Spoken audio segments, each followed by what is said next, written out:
é sempre uma pauta reativa, sempre uma pauta reativa. Reativa ao filme A Última Tentação de Cristo, depois a pauta sobre a primeira eleição livre do Brasil, que tinha o Collor e o Lula como no segundo turno, uma pauta reativa contra a comunidade LGBT, depois uma pauta reativa, e agora, mais do que nunca, não só uma pauta reativa, mas querendo pautar a sociedade com uma pauta que não é o evangelho.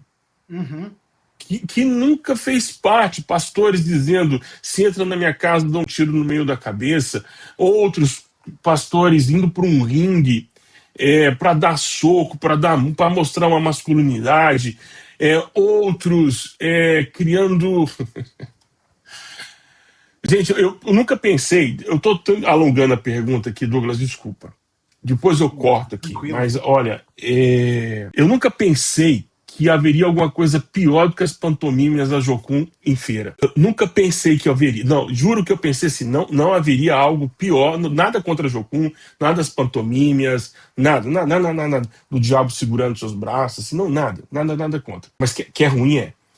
Eu não pensei que seria algo tão ruim como um grupo de homens gritando como se fosse o Simba, como se fosse o leão, para poder externar a sua masculinidade. Aí eu pensei, não, chegamos ao fundo do poço. E pensei, chegamos.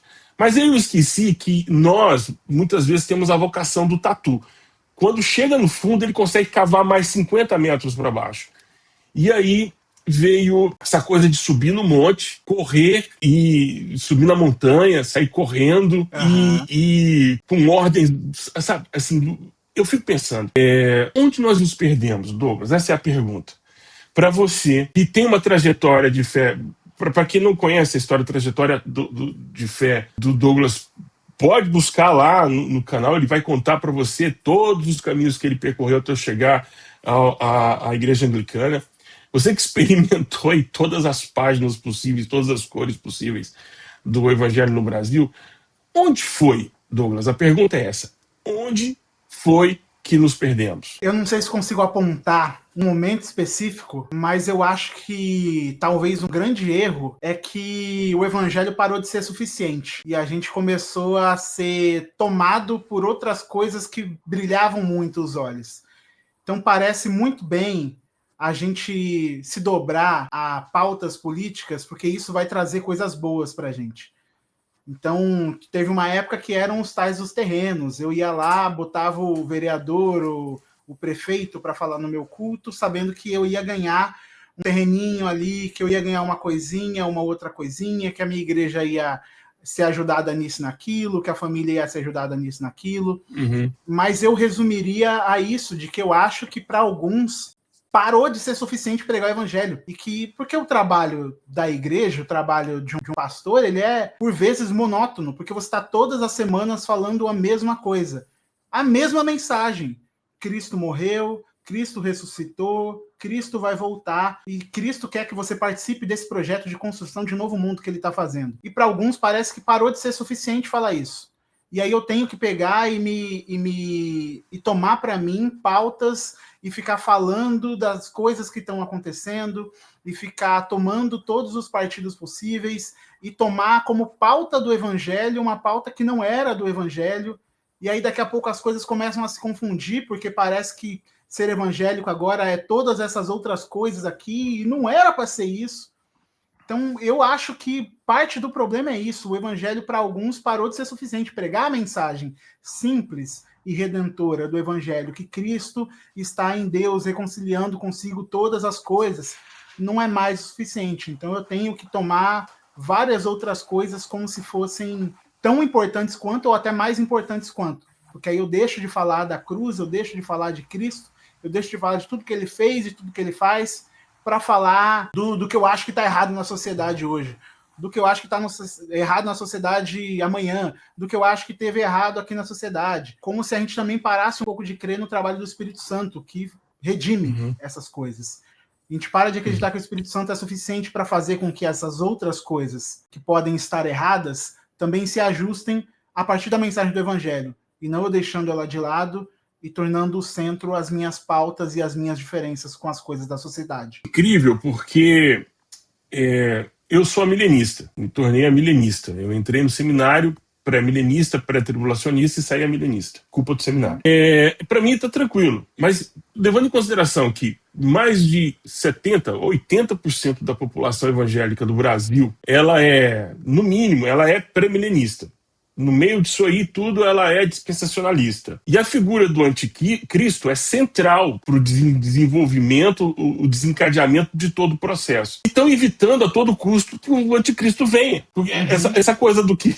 Vamos lá, o anticristo é o Papa, ok. Aí vão lá e... Não é o Papa. O anticristo é o movimento LGBT. Vai lá, não. O anticristo é a Agenda 2030. Gente, faz o seguinte, fica quieto, deixa que o anticristo venha.